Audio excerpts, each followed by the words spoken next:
The Marvel Universe and the DC Universe has a wealth of incredibly powerful, larger-than-life characters to choose from.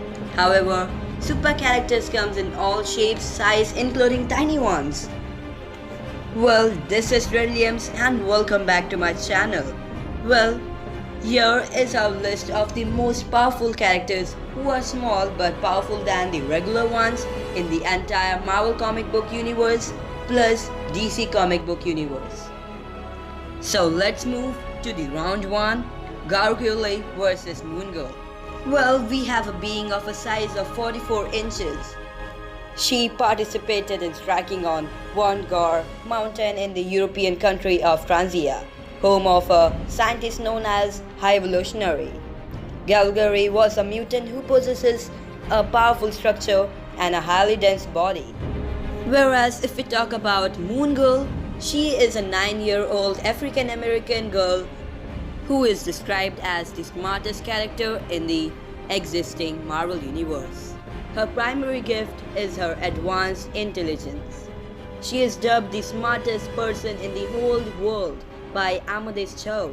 She is more intelligent than other geniuses in the Marvel universe such as Bruce Banner, Tony Stark, Reed Richards, Doctor Doom, and Cho himself.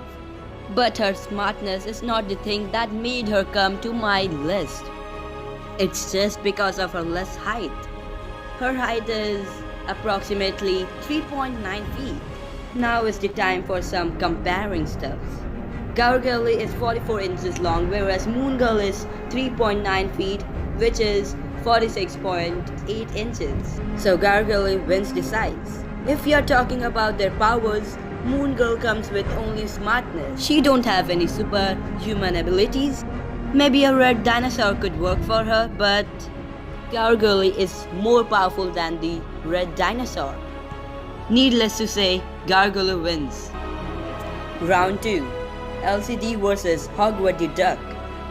LCD was a tiny robot created by Donald Pearce to kill Wolverine. Well, guess her height. She is around 3 feet 2 inches. She was designed to self-destruct whenever near Wolverine. LCD was constructed out of C4 and other forms of explosives as a living bomb. However, since she was given a maximum logic system, she refused to sacrifice herself and reprogram Albert. After Wolverine saved her, she became his ally. Later on, she had a new non-explosive body constructed in order to go on living. Here is the character whom we have been ignoring for so long. Who comes walking on 2 long feet? It's Disney's remade Donald Duck. This duck has a height of 2.7 feet. Hogwarts could run into some trouble with the Disney's Mickey Mouse character, which is Donald Duck, which can be easily solved by giving him some pants. Hogwarts has no superpowers, but he is skilled in the martial arts known as Kung Fu. Now it's the fighting time. LCD has a sweet height of 3 feet, where our duck is walking around the corner with 2.7 feet. Wow, duck wins. However, Howard knows karate, but that's not enough for his baby girl. So LCD wins by the powers, as she is a robot. As both of them has half points, here's a bonus point. Let's see whose origins are the best. The duck was an alien who had a tough life, who also worked in Santa Claus stores. So his origin is quite funny. But still, LCD's origin is the best. She wins the round 2. Round number 3. Mr. Mizzlepig vs Chip. Why only talking about Marvel's smallest supervillains or superheroes? Here is a villain from DC Comics. This tiny supervillain came from the 5th dimension, who has incredible superpowers and also a great sense of humor. He appears in DC Comics, Superman comic books, sometimes as a supervillain and other times as an anti-hero. I shouldn't have said that anti-hero. Still, this guy is a supervillain. He uses his powers to pull all manner of pranks. He possesses the ability of whenever he speaks his name backwards, he is pulled back to the 5th dimension. and all the effects of his magic vanishes, making everything as it was before he appeared. Now it's the time for a DC superhero.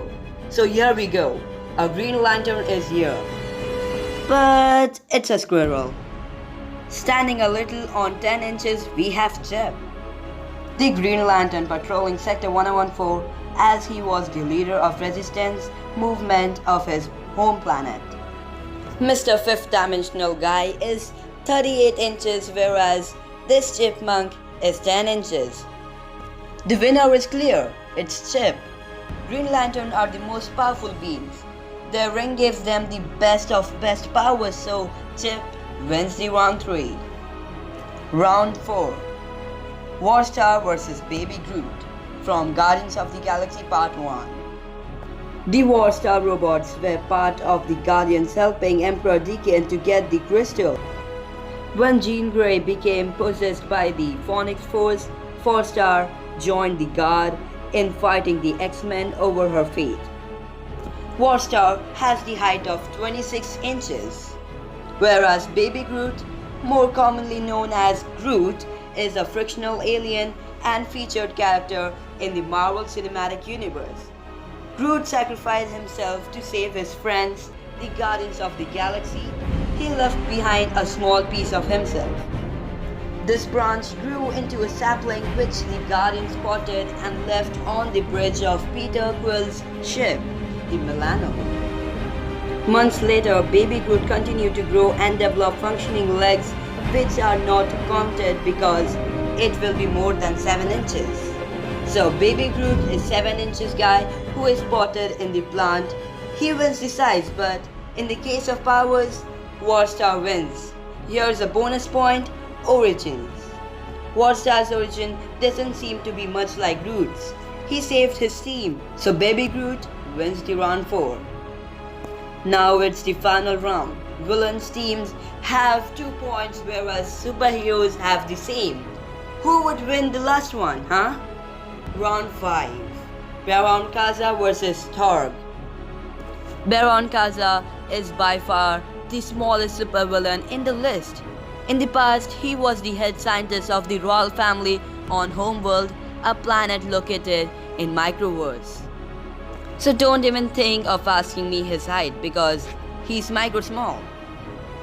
He wears a suit of black armor which is made from various alien races across the Microverse.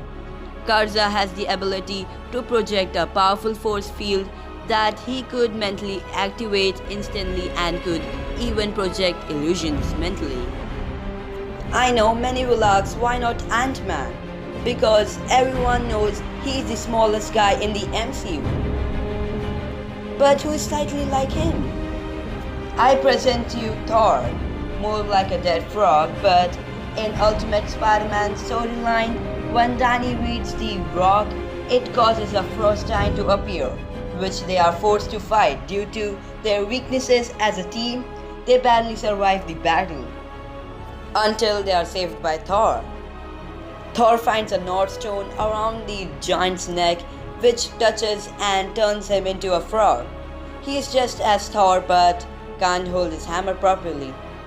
Now it's the battle time. Baron Karza lives in Microverse, so obviously he's the one who wins the size.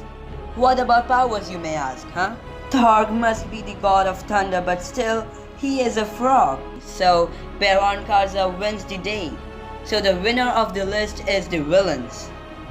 Good job, villains. If Ant-Man was included, heroes would definitely win. If you think this video was nice or good enough, then why don't you share your thoughts by liking this video and sharing this video?